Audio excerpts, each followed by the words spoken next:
Continuing our conversation on the Philadelphia Convention, the Constitutional Convention, it was obvious that the Articles of Confederation were too weak, so the plan was to meet in Philadelphia and dump the Articles of Confederation and form a new government.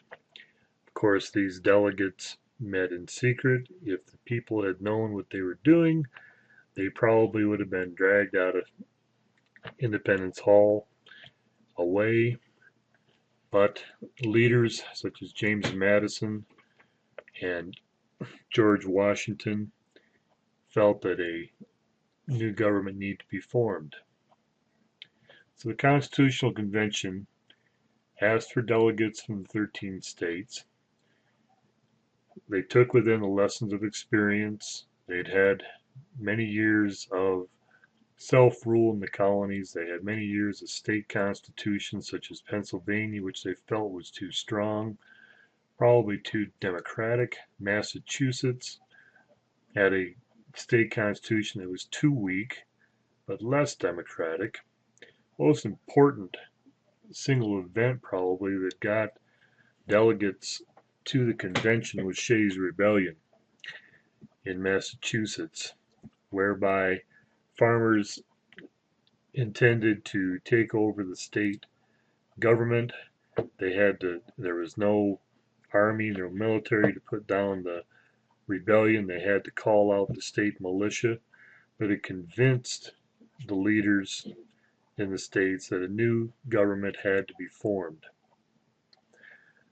Framers, who were they? They were men of practical affairs, many of them professionals. They could not have gotten along without George Washington as president at the convention. More importantly, were probably people that did not come. It was the radicals who didn't come. Sam Adams wasn't there, who had led the colonies in the Revolution. Patrick Henry, the great orator from Virginia, said that he smelled a rat, and there was no way that he was going to go to the convention.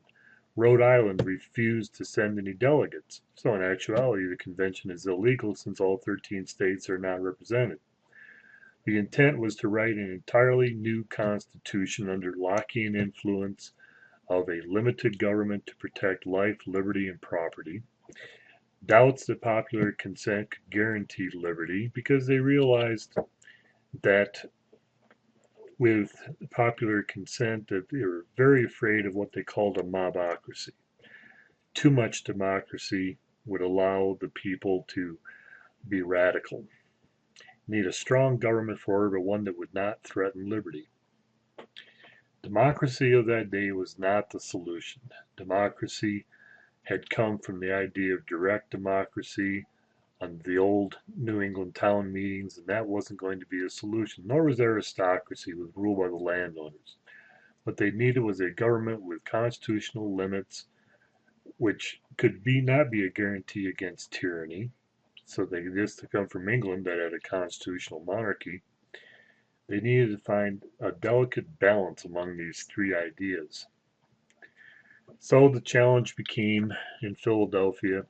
James Madison, the so-called father of the Constitution, comes to Philadelphia 2 weeks before Washington arrives under much celebration with a plan, which was called the Virginia Plan, which was a design for a true national government, a more powerful national government with two houses in the legislature, the executive chosen by the legislature, a council of revision amongst the legislature that would have veto power over the executive. Again, going back to this point that the legislature was supreme.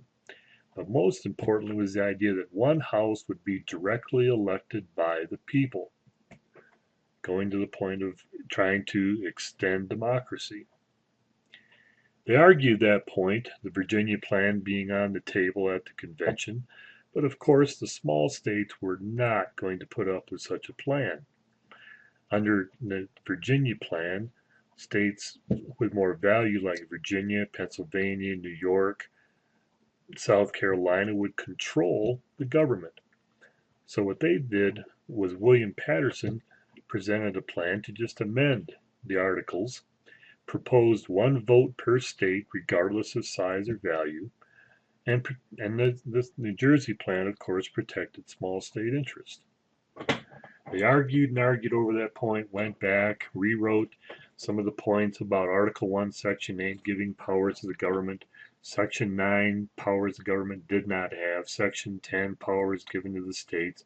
But they had to keep coming back to this point about representation between the Virginia plan and New Jersey plan. Finally, Roger Sherman from Connecticut took the floor and proposed that a two-house legislature be formed.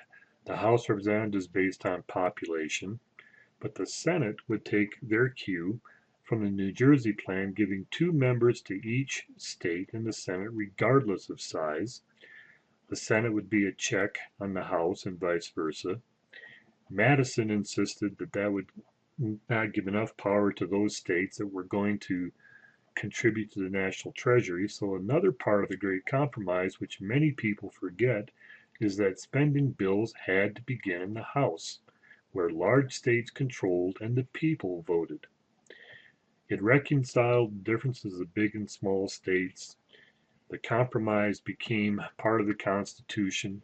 A committee of detail was formed to work out dot the I's and cross the T's within the Constitution.